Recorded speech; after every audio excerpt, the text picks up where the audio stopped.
empowering motivation.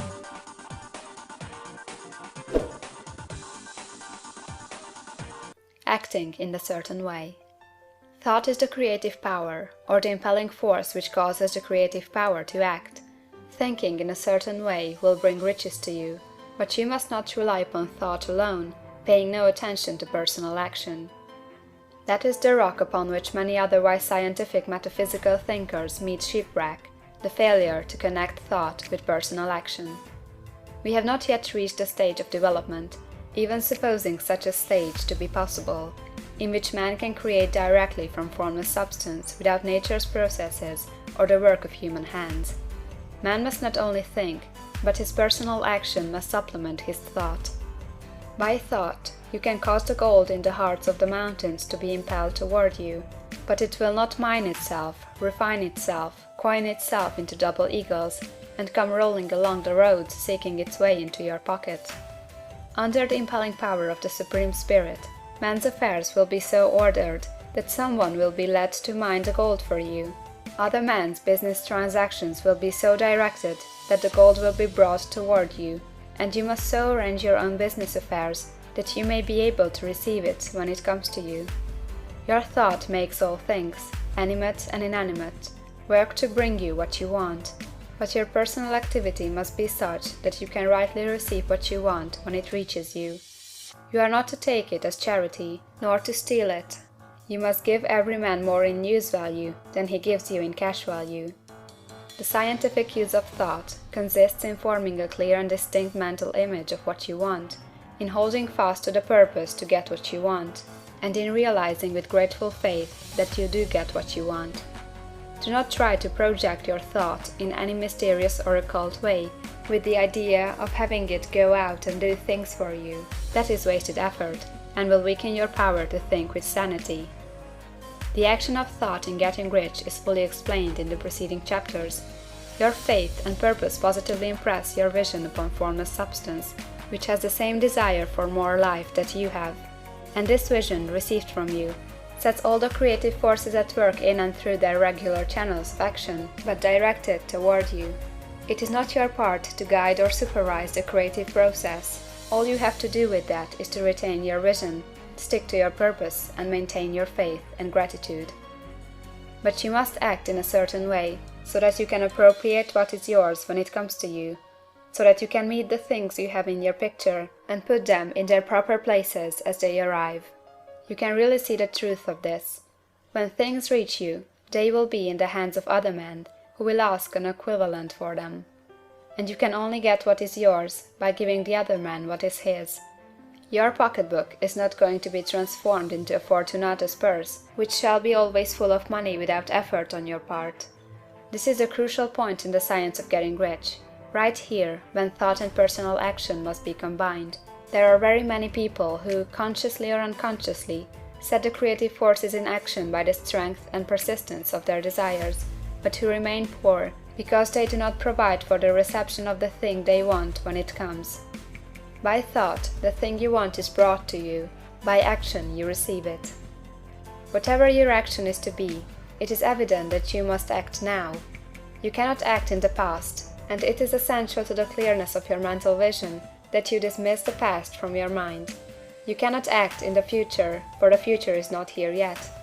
And you cannot tell how you will want to act in any future contingency until that contingency has arrived. Because you are not in the right business or the right environment now, do not think that you must postpone action until you get into the right business or environment.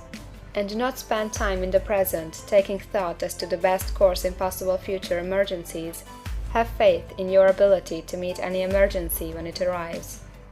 If you act in the present with your mind on the future, your present action will be with a divided mind and will not be effective.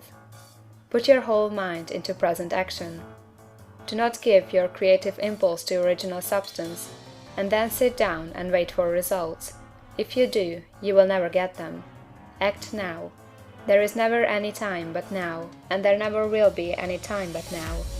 If you are ever to begin to make ready for the reception of what you want, you must begin now.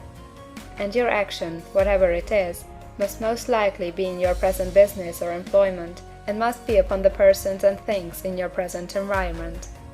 You cannot act where you are not. You cannot act where you have been, and you cannot act where you are going to be. You can act only where you are. Do not bother as to whether yesterday's work was well done or ill done. Do today's work well. Do not try to do tomorrow's work now. There will be plenty of time to do that when you get to it. Do not try, by occult or mystical means, to act on people or things that are out of your reach. Do not wait for a change of environment before you act. Get a change of environment by action. You can so act upon the environment in which you are now as to cause yourself to be transferred to a better environment. Hold with faith and purpose the vision of yourself in the better environment, but act upon your present environment with all your heart, and with all your strength, and with all your mind. Do not spend any time in day dreaming or castle building. Hold to the one vision of what you want, and act now. Do not cast about seeking some new thing to do, or some strange, unusual, or remarkable action to perform as a first step toward getting rich. It is probable that your actions, at least for some time to come, will be those you have been performing for some time past. But you are to begin now to perform these actions in a certain way, which will surely make you rich. If you are engaged in some business, and feel that it is not the right one for you, do not wait until you get into the right business before you begin to act. Do not feel discouraged, or sit down and lament because you are misplaced. No man was ever so misplaced but that he could not find the right place, and no man ever became so involved in the wrong business but that he could get into the right business. Hold the vision of yourself in the right business, with the purpose to get into it, and the faith that you will get into it, and are getting into it. But act in your present business. Use your present business as the means of getting a better one, and use your present environment as the means of getting into a better one. Your vision of the right business, if held with faith and purpose, will cause the Supreme to move the right business toward you, and your action, if performed in a certain way, will cause you to move toward the business. If you are an employee or wage earner, and feel that you must change places in order to get what you want, do not project your thought into space and rely upon it to get you another job. It will probably fail to do so. Hold the vision of yourself in the job you want, while you act with faith and purpose on the job you have, and you will certainly get the job you want. Your vision and faith will set the creative force in motion to bring it toward you, and your action will cause the forces in your own environment to move you toward the place you want. There is a thinking stuff from which all things are made, and which, in its original state, permeates, penetrates, and fills the interspaces of the universe. A thought, in this substance, produces the thing that is imaged by the thought. Man can form things in his thought, and, by impressing his thought upon formless substance, can cause the thing he thinks about to be created. In order to do this, man must pass from the competitive to the creative mind. He must form a clear mental picture of the thing he wants, and hold this picture in his thoughts, with the fixed purpose to get what he wants, and the unwavering faith that he does get what he wants, closing his mind to all that may tend to shake his purpose, dim his vision, or quench his faith. That he may receive what he wants when it comes, man must act now upon the people and things in his present environment.